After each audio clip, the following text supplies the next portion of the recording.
Hello everyone, I hope everyone is doing well. We're going to continue in our topic, discussing our topic with regard to the open boat.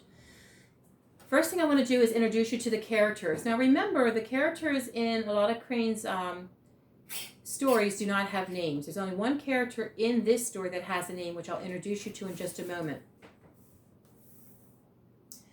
Okay, we have the correspondent, who is the reporter or the central character of the story. He's the one who is doing most of the telling of the story.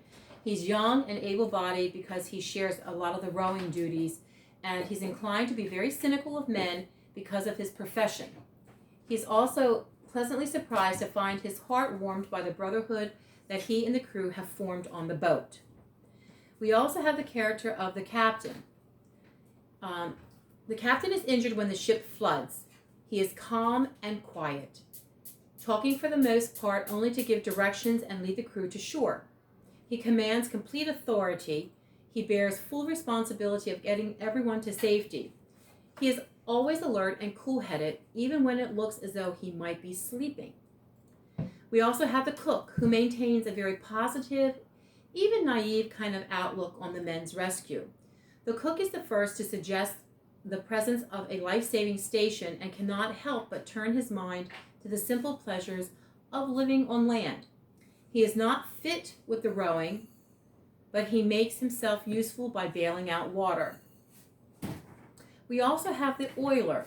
Now, the oiler is the only person that we know his name, and his name is Billy, the only refugee from the ship to die in the final attempt at reaching land, which is kind of ironic that it's the only person that we have a name for. Before the ship sank, the oiler worked a double watch in the engine room, and he was most likely exhausted in the dinghy. He is staunch, obedient to the captain, and generous and polite to the correspondent whenever he is asked to row. He also seems to be the most realistic of all the men. He never loses sight of the task at hand or the slim chance they have of surviving. Now we're going to begin part one of the open boat. In part one, the scene begins in the boat. It is bigger than a bread box, but smaller than a bathtub. So that's why they call it a little dinghy. The sea surrounds the four men, and they can't even see the sky. All they can see is the endless gray ocean. The famous first line of the entire story is on page 453. It says, "None of them knew the color of the sky. Their eyes glanced level and were fastened upon the waves that swept toward them. These waves were the hue of slate, save for the tops, which were of foaming white, and all the men knew the colors of the sea. The horizon narrowed and widened and dipped and rose, and at all times its edge was jagged with waves that seemed thrust up in points like rocks." But the famous line of "none of them knew the color of the sky." These waves were most wrongfully and barbarously abrupt and tall, as we read on. And it suggests, it says here in section 3, these waves were most wrongfully and barbarously abrupt and tall, and each froth top was a problem in small boat navigation. So again, we're seeing the unfairness of the weather. The weather is not their friend. Later events suggest that nature as neither fair nor unfair, but is totally indifferent. That's later on in the first section here. But right here we see it as suggestion of unfairness. Okay?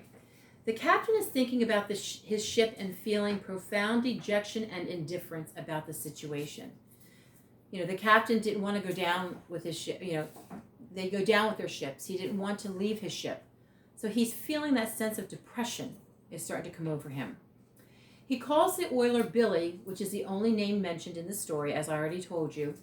The cook says that there's a house of refuge nearby at a place called Mosquito Inlet. Now, the captain replies that the house of refuge doesn't have a crew. They only have supplies.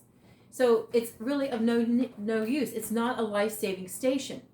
Well, they argue back and forth, the cook and the captain. And finally, the oiler reminds them it doesn't matter anyway because they're not going to be saved. In section 9, we read that imagery good we read section 9. Let me see. I wrote down here to read it to you. It says, and they knew it was broad day because the color of the sea changed from slate to emerald green, streaked with amber lights, and the foam was like tumbling snow. So the imagery is a good example of the color imageries that Crane uses in a lot of his writings. Okay, now moving on to part 2. We're not going to have time to finish it, but I just want to give you just a couple little highlights of part 2. Part 2, section 10, it tells us the use of the word probably is ironic because the men in the boat have no inclination or time to appreciate the beauty of the scene. The cook points out that the wind is pushing them to shore, and the captain points out that they're not out of danger yet. The seagulls fly about the boat, and one tries to land on the captain's head. The captain's trying to shoo it away, and the men worry that this is a bad omen because more at home, the seagulls are more at home at sea than the men. And this takes turns, and the tricky switching of the seats makes the boat very unstable. So the seagulls flying over is a bad omen. That's where we're going to stop right now with section 2, and we'll pick up tomorrow with the rest. And keep reading and taking your notes on these videos, and I will talk with you soon.